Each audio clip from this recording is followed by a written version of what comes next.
Hi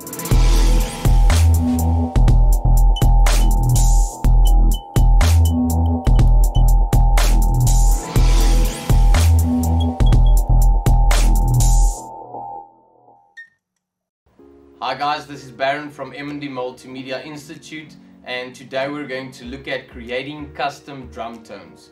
Right, so as we all know, recording drums is one of the hardest instruments to record, and if you do not start out with a nice sounding drum kit, you're gonna have to do a lot of editing and a lot of EQing to your sound to actually make it sound good.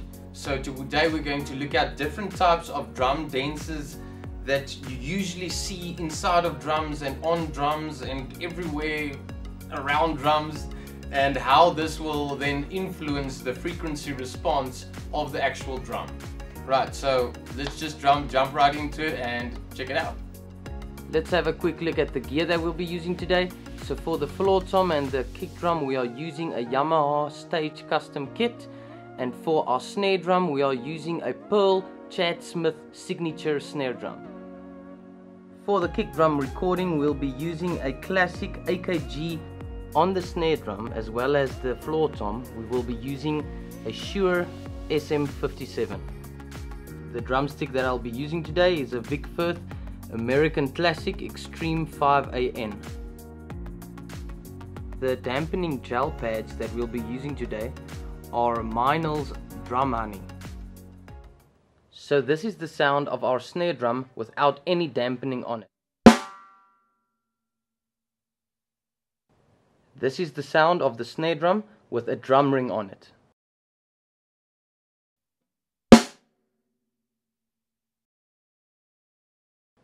Now we shall see how this drum gel also changes the tone of the snare drum. Let's take a look at what 3 pieces of drum gel does to the sound of the snare. Now we shall do the same to our floor tom. So first, without any type of drum dampening on the drum.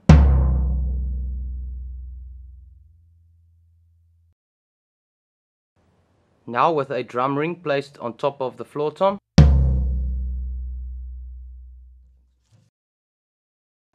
Next up, with only 1 piece of drum gel on the top of the floor tom.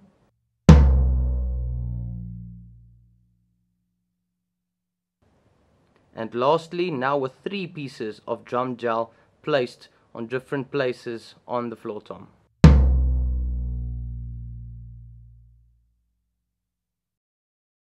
Now let's see what this kick drum would sound like with a pillow on the inside pushed all the way to the front, where the pedal is going to be hitting the kick drum.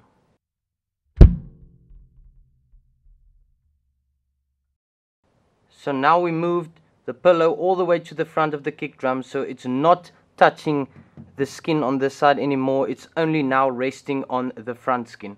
Let's give a kick there and let's see what that would sound like.